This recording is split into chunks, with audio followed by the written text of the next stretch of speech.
নমস্কার, দেখছেন কলকাতা টিভি। আপনাদের সঙ্গে রয়েছি আমি ঋষিকেশ। শুরু করছি সংবাদ সারাদিন। শুরুতেই যে খবরের দিকে নজর রাখবো, গতকালই আমরা আপনাদেরকে দেখিয়েছি যে ট্যাংরাতে সেখানে একটি নির্মীয়মান বাড়ি হেলে পড়েছে। এর আগে বাঘাযতীনে দেখা গিয়েছিল, আর আজকে কলকাতার সংলগ্ন বাগুইআটি এবং বিধাননগরের নারায়ণপুরে সেখানেও বাড়ি হেলে পড়ার ছবি ধরা পড়ছে। অর্থাৎ একের পর এক এইভাবে বাড়ি বা বহুতল হেলে পড়ার ছবি। দক্ষিণ নারায়ণপুরের ৩ নম্বর ওয়ার্ডে এরকম একটি বাড়ি দেখা গিয়েছে। বহুতলে বাসিন্দাদেরকে সরিয়ে নিয়ে যাওয়া হয়েছে। বহুতল অবৈধভাবে নির্মাণ করা হয়েছে বলে সূত্রে খবর এমনটাই, যে ওই বহুতলটি অবৈধভাবে নির্মাণ করা হয়েছে। দক্ষিণ নারায়ণপুর এবং বাগুইআটির ছবি আপনারা একই সঙ্গে দেখতে পাচ্ছেন। একের পর এক হেলে পড়ছে বহুতল। ঠিক কী কারণ, কোথায় সমস্যা রয়েছে? এই বহুতলগুলোর ক্ষেত্রে অনেক সময় দেখা যাচ্ছে যে নিয়ম বহির্ভূতভাবে তৈরি হচ্ছে, বা কোথাও বা জলাজমি বুঝিয়ে তৈরি করা হয়েছে বাড়ি, যেমনটা বাঘাযতীনের ক্ষেত্রে দেখা গিয়েছিল। ট্যাংরাতে গতকালই দেখিয়েছি আমরা আপনাদেরকে যে একটি বাড়ি হেলে পড়েছে। সেই বাড়িটি ভেঙে পড়ারও কিন্তু ইতিমধ্যেই নোটিশ জারি করা হয়েছে পুরসভার পক্ষ থেকে, যাতে ভেঙে ফেলা হয় বাড়িটিকে। সেই নোটিশ জারি করা হয়েছে। 3 দিনের মধ্যে বাড়িটিকে খালি করে দিতে হবে এবং ভেঙে ফেলতে হবে, পুরসভা এমনটাই নোটিশ দিয়েছে। এরপর আবার দুটি জায়গাতে এই হেলে পড়া বাড়ির ছবি। বিধাননগরে হেলে পড়েছে একটি বহুতল, বাগুইআটিতে হেলে পড়েছে একটি বাড়ি, যে ছবি আপনারা দেখতে পাচ্ছেন। বহুতলগুলি অধিকাংশই বেআইনিভাবে তৈরি হয়েছে, এমনটাই কিন্তু অভিযোগ। এ নিয়ে আমরা কথা বলবো যে কেন এমন ছবি ধরা পড়ছে, কেন একের পর এক বাড়ি বা বহুতল হেলে পড়ছে, এই সমস্ত বিষয়গুলোতে পুরসভাগুলোর কি ভূমিকা, এই সমস্ত কিছু নিয়ে কথা বলবো। নিউজ রুমে রয়েছেন প্রতিনিধি দুর্গাদাস বন্দ্যোপাধ্যায়। দুর্গাদাস, আমরা একের পর এক বাড়ি বা বহুতল হেলে পড়ার ছবি দেখতে পাচ্ছি। বাঘাযতীন, তারপরে গতকালই ট্যাংরার ছবি দেখেছি, তারপর আজকে বাগুইআটি, বিধাননগরের নারায়ণপুরে। ঠিক কি হচ্ছে, কেনই বা হচ্ছে, কি বলছে? এক তো কলকাতা পুরসভা আন্ডারে যে গতকাল আমরা দেখেছি ট্যাংরা বা বাঘাযতীনের ক্ষেত্রে, কিন্তু এই যে নারায়ণপুরে, বিধাননগরের নারায়ণপুর কিংবা বাগুইআটিতে, সেই জায়গাগুলোতে এরকম অবস্থা কেন?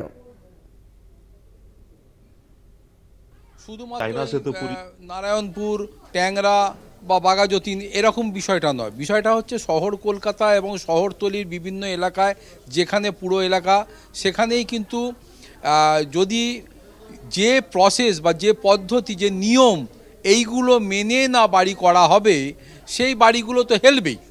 এই বাড়ি হেলে আগে তো আমরা খুব একটা চোখে পড়তো না, কদাচিৎ কোনো জায়গায় মাটির বা তলদেশে যদি কোনো ডেভিয়েশন হয় বা কোনো কিছু হয়, সেই সময় বাড়িতে ক্র্যাক হতো, অনেক সময় হেলে যাওয়ার ঘটনা, কিন্তু সেটা কদাচিৎ দেখা যেত। বর্তমান দিনের মতো এরকম প্রায়শই কোথাও বাড়ি হেলে যাচ্ছে, কোথাও বাড়ি ফাটল ধরছে, কোথাও বাড়ি ভেঙে পড়ছে। এই বিষয়টা যত দিন যাচ্ছে যেন মনে হচ্ছে এটা একটা, এতেই মানুষ অভ্যস্ত হয়ে উঠছে, যেন একটা বাড়ি যখনই নির্মীয়মান, সেই অবস্থায় তার যে স্ট্রাকচারাল স্কেচ, সেই স্কেচটা কি পদ্ধতি মেনে হয়েছে? এই বাড়িটা যখন তৈরি হলো, সেই তৈরি হওয়ার সময় সেই কলকাতা পুরসভার থেকে স্ট্রাকচারাল ছাড়পত্র পাওয়ার পর তার যে পদ্ধতি আছে, যেমন ধরুন এই যে ধরো মাটির সয়েল টেস্টের রিপোর্ট কি এক্সপার্টাইজ কোনো অর্গানাইজেশনকে দিয়ে করা হচ্ছে? সেটা কি ভেরিফাই করছে কলকাতা পুরসভা? এই যে একটা G+3, G+4, G+5 বিল্ডিং উঠছে, তার নিচে কতটা ডেপথে গিয়ে তার এই স্ট্রাকচার তৈরি করতে হবে, যেটা নাকি সেই পুরো বাড়িটাকে আগলে রাখবে বা আটকে রাখবে, সেটা কি পদ্ধতি মেনে হচ্ছে? তার যে ভাগ, সিমেন্ট বলো, বালি বলো, স্টোনচিপ বলো, বা যে জিনিসগুলো সেখানে দেওয়া হয়, রড তৈরি দেওয়ার জন্যে তার যে গেজ, সেগুলো কি মেনটেন করা হচ্ছে? সেগুলি কি কলকাতা পুরসভার সুপারভিশনে হচ্ছে? আসল ব্যাপারটা এখানে নয়, ব্যাপারটা হচ্ছে গোড়ায় গলদ। অর্থাৎ যখনই কোনো জায়গায় কেউ একটা বিল্ডিং করবে বলে মনস্থির করলো, বিল্ডিংয়ের প্ল্যান নেওয়ার জন্য ডকুমেন্ট জমা দিল, তখনই পার্টিকুলার ওই এলাকাতে চলে আসছে কে না, কলকাতা পুরসভার সংশ্লিষ্ট ওয়ার্ডের যিনি কাউন্সিলর রয়েছেন, তিনি চলে এলেন। প্রথমে তাকে খুশি করতে হবে, তারপর চলে যেতে হবে বড়ো চেয়ারম্যান, বড়োতে যারা রয়েছে তাদেরকে, তাদেরকে খুশি করতে হবে। এই খুশি করতে করতে যখন গিয়ে দাঁড়ালো যে এই বাড়িটা নির্মীয়মান হতে চলেছে, তখনই কিন্তু দেখা গেল যে তার অর্ধেক খুশিতেই যে তার যে অ্যামাউন্ট ধরা ছিল তার অর্ধেকটা চলে গেল। ফলে সে এবার যখন স্ট্রাকচারের নির্মাণ কার্য শুরু করলো, তখন সে সেখান থেকে কিছুটা করে বাঁচাচ্ছে। এটা একটা দিক গেল। অন্য দিক হচ্ছে যে কোনো কোনো জায়গায় আবার হচ্ছে কি না, যখনই কেউ বিল্ডিং শুরু করতে গিয়ে যদি কোনো ডেভিয়েশনের দরকার পড়ছে, ছাড় একটু কম দেবো, হ্যাঁ, নিচেতে যে বেস লাইন তৈরি করছি সেটা যতটা আমি দেখিয়েছি ততটা করব না, এর জন্যে কলকাতা পুরসভার একটু সাহায্য নিতে হবে। প্লাস জলাজমি ভরাট সেটা তো বন্ধ করা যায়নি, সেটা যতই মেয়র বলুক, যতই মেয়র পরিষদরা বলুক না কেন, যাই হোক না কেন, এটা বাস্তব বলছে যে জলাজমি ভরাট বন্ধ হচ্ছে না। ওয়াটার বডি সে কিছুদিন আগেও সেটা বুঝিয়ে ফেলা হচ্ছে, ওয়াটার বডিটা বুঝিয়ে ফেলেই সঙ্গে সঙ্গে সেখান থেকে স্ট্রাকচার তৈরি হয়ে যাচ্ছে। অতএব মাটির যে সলিডিটি সেটা কি আছে, সেটা কি ভেরিফাই করা হচ্ছে, সেটা কি দেখা হচ্ছে? ফলে সব মিলিয়ে কিন্তু একটা গোল গোল ধোঁয়াশা, সেটা কিন্তু কলকাতা পুরসভা শুধু নয়, কলকাতা পুরসভার সঙ্গে সঙ্গে এই যে পার্শ্ববর্তী যে সমস্ত জায়গাগুলো রয়েছে, বিধাননগর পুরসভা থেকে শুরু করে বিভিন্ন জায়গায় যে ঘটনা ঘটছে, একইভাবে একই পদ্ধতিতে ঘটছে। ফলে এই যে প্রশ্ন চিহ্নের সামনে পড়ছে যে ক্ষতিটা কার হচ্ছে? ক্ষতিটা হচ্ছে সংশ্লিষ্ট নাগরিকের, যে কিনা ধার দেনা করে নিম্ন মধ্যবিত্ত পরিবার একচিলতে মাথায় ছাদ পাওয়ার আশায় বুক বেঁধে সে তার সঞ্চিত অর্থ তার ধার দেনা করে তার টাকা পয়সা জোগাড় করে সংশ্লিষ্ট যে নির্মাণে সংস্থা বলো বা যে প্রমোটার বলো তাকে দিচ্ছে। আর সে তার কোনো দায়বদ্ধতা নেই, যেন তেন প্রকারেন একটা স্ট্রাকচারকে খাড়া করে টাকাটা গুনে নিয়ে চলে যেতে পারলেই সে বেঁচে যায়। অতএব মানুষের কি হলো, তার কষ্টের পয়সা কোথায় যাবে, এটা কিন্তু নিশ্চিত করা যাচ্ছে না। আর মেয়র বারবার যেটা বলে থাকেন, যখনই কোনো ওয়ার্ডে কোনো ঘটে কিছু, যখনই প্রশ্ন ওঠে যে তাহলে ওই সংশ্লিষ্ট ওয়ার্ডের যিনি কাউন্সিলর তিনি কী করছিলেন, মেয়র তাদেরকে আড়াল করে। মেয়র বলে এটা তাদের কাজ নয়, এটা বিল্ডিং বিভাগের কাজ, এটা ইঞ্জিনিয়ারদের কাজ। ইঞ্জিনিয়ারদের তো কাজ এটা আছেই, তারা তো দেখবে স্ট্রাকচারাল প্ল্যান ঠিক আছে কি না, কোনো ডেভিয়েশন হচ্ছে কি না, সব মেনে সেটা হচ্ছে, সুপারভিশনটা ঠিকঠাক হচ্ছে কি না, এটা দেখবে।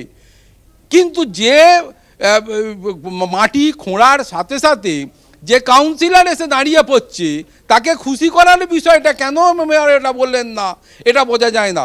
আমাদের প্রশ্ন কারুকে আক্রমণ করা না, আমাদের প্রশ্ন হচ্ছে সেই সব মানুষগুলো আজকে ভাঙার অর্ডার দিচ্ছে, একটা বিল্ডিং তৈরি হচ্ছে, ভেলে পড়ছে, তাকে আমি ভাঙার অর্ডার দিলাম, আমার দায় শেষ হয়ে গেল। তাহলে ওই যে মানুষগুলো এত কষ্টার্জিত পয়সা যারা সেখানে ইনভেস্ট করেছে, যারা একচিলতে মাথার ওপর ছাদ পাওয়ার আশায় বুক বেঁধেছে, তাদের উত্তর কে দেবে, তাদের পয়সা ফেরত কে দেবে, এটা কি নিশ্চিত করা হচ্ছে? তাহলে এর দায়ে যদি আমরা নিতে না পারি, এর দায়ে যদি এই দায়বদ্ধতার জায়গা যদি আমরা পাকা না করতে পারি, তাহলে আগামী দিনে একের পর এক এরকম বাড়ি হেলতেই থাকবে, ভাঙতেই থাকবে। কখনো ভেঙে পড়লে মানুষ মারা যাবে, কখনো হেলে পড়লে বাড়ি ভাঙা হবে, আর অনিশ্চিত ভবিষ্যতের সামনে টাকা পয়সা সর্বস্ব হারিয়ে একটা পরিবার, কিছু মানুষ তারা স্বাধীনভাবে ঘুরে বেড়াবে। এর দায় কি মেয়রের নয়? এর দায় কি সরকারের নয়? এর দায় কি কাউন্সিলরের নয়? এর দায় কি বড় চেয়ারম্যানের নয়? এর উত্তর কোথায় দেয়, কাকে দেয়া হবে? ফলে সব মিলিয়ে এই ধোঁয়াশা, এই গোল গোল বিষয় থেকে বেরোতে হবে, আরও স্ট্রিক্ট হতে হবে, এবং যেখানে মানুষের কষ্টার্জিত পয়সার ইনভেস্ট করার ব্যাপার রয়েছে, মানুষের ছাদ, মানুষের এটা নিশ্চিত করার ব্যাপার রয়েছে, সেখানে ন্যূনতম কোনো রকমের মানে কারুর সঙ্গে কোনো প্রেম প্রীতি দেখানো এটা চলবে না। অতএব এই জায়গাটাতে কিন্তু কলকাতা পুরসভা থেকে সাভারমানের যত পুরসভা আছে সবাইকে স্ট্রিক্ট প্রিন্সিপাল মেনে চলতে হবে যে এই ব্যাপারে কারুর সঙ্গে কোনো রকম ন্যূনতম এই প্রেম প্রীতি করা যাবে না। অতএব যে নিয়ম আছে সেই নিয়ম পদ্ধতি মেনেই বিল্ডিংটা করতে হবে। তার বাইরে যদি ন্যূনতম ডেভিয়েশন হয়, সেটা যদি স্ট্রাকচারাল ইঞ্জিনিয়াররা ছাড়পত্র না দেন, প্রতিটা বিষয়ে যদি যে ইঞ্জিনিয়ারিং বিভাগের যে নিয়ম আছে সেই নিয়ম মেনে যদি না হয়, তাহলে শাস্তির মুখে পড়তে হবে সংশ্লিষ্ট নির্মাণ সংস্থাকে। এটা নিশ্চিত করতে হবে। এটা মানুষের সুরক্ষার প্রশ্ন, মানুষের জীবনের প্রশ্ন, মানুষের মানে এই যে কষ্টার্জিত পয়সা তার মাথার ছাদ খোঁজার জন্যে তা সেই বিষয়টাকে নিশ্চিত করতে হবে। আর এটা যতদিন না করা হবে ততদিন একটা বাড়ি আর একটার ঘাড়ের ওপর হেলে যাবে, একটা বাড়ি ভেঙে পড়বে, একটা বাড়ি আর পাশে আর একটা বাড়ি দুজনে হেলে যাবে। কখনো জগ দিয়ে তোলা হবে হেলে যাওয়া বাড়িকে, সেই বাড়ি জগ দিয়ে তুলতে গিয়ে পুরো বাড়ি ভেঙে পড়বে, আবার তাকে ভাঙা হবে। এই ভাঙা ভাঙি চলতে চলতে গড়াটা কবে হবে এর উত্তর কিন্তু খুঁজতে হবে জনপ্রতিনিধিদেরই। তার সঙ্গে কলকাতা পুরসভা শুধু নয়, যে সমস্ত পুরো এলাকায় যে সমস্ত বিল্ডিং ডিপার্টমেন্ট রয়েছে, ইঞ্জিনিয়ারিং ডিপার্টমেন্ট রয়েছে, তাদেরকে এটা নিশ্চিত করতে হবে যে এটা নিয়ে কারুর সঙ্গে ন্যূনতম কোনো আন্ডারস্ট্যান্ডিং চলবে না। এখানে মানুষের জীবনের সুরক্ষার প্রশ্ন রয়েছে, এখানে মানুষের কষ্টার্জিত পয়সার ইনভলভমেন্ট রয়েছে। অতএব এই জায়গায় দাঁড়িয়ে এখানে যাতে আগামী দিনে শহর কলকাতা শহরতলির একটা বাড়িও যাতে না হেলে পড়ে, 1 ইঞ্চিও যাতে না হেলে, ভাঙা তো দূরের কথা, ফাটল না ধরে, সেটাকে নিশ্চিত করার জন্যে যে ব্যবস্থা গ্রহণ করা উচিত সেই ব্যবস্থা গ্রহণ করতে হবে। কাউকে খুশি করার জন্য নয়, মনে রাখতে হবে মানুষের সুরক্ষার প্রশ্নে মানুষকে আমাদেরকে বাঁচাতে হবে, মানুষের কথা ভাবতে হবে, মানুষকে এটা নিশ্চিত করে দেখাতে হবে যে আমরা এই অ্যাডমিনিস্ট্রেশন, আমরা আপনাদের দ্বারা নির্বাচিত জনপ্রতিনিধি, আমরা এটা নিশ্চিত করছি যাতে আপনাদের সুরক্ষার প্রশ্নে আমরা কারোর সঙ্গে দায় নিতে হবে জনপ্রতিনিধিদেরকেও। অনেক ধন্যবাদ তোমাকে। কথা বলছিলাম, নিউজরুম থেকে ছিলেন প্রতিনিধি দুর্গাদাস বন্দ্যোপাধ্যায়। একের পর এক বাড়ি হেলে পড়ার ছবি শুধু শহর কলকাতাতে নয়, শহরতলিতেও দেখা যাচ্ছে একের পর এক বহুতল হেলে পড়ছে। আর এই ক্ষেত্রে পুরসভাগুলো তারা তাদের দায়, বা জনপ্রতিনিধিরা তারা তাদের দায় এড়িয়ে যেতে পারে না, তাদেরকেও কিন্তু এর দায় নিতে হবে এবং কঠোর আইন আনতে হবে, কঠোর আইন প্রণয়ন করতে হবে।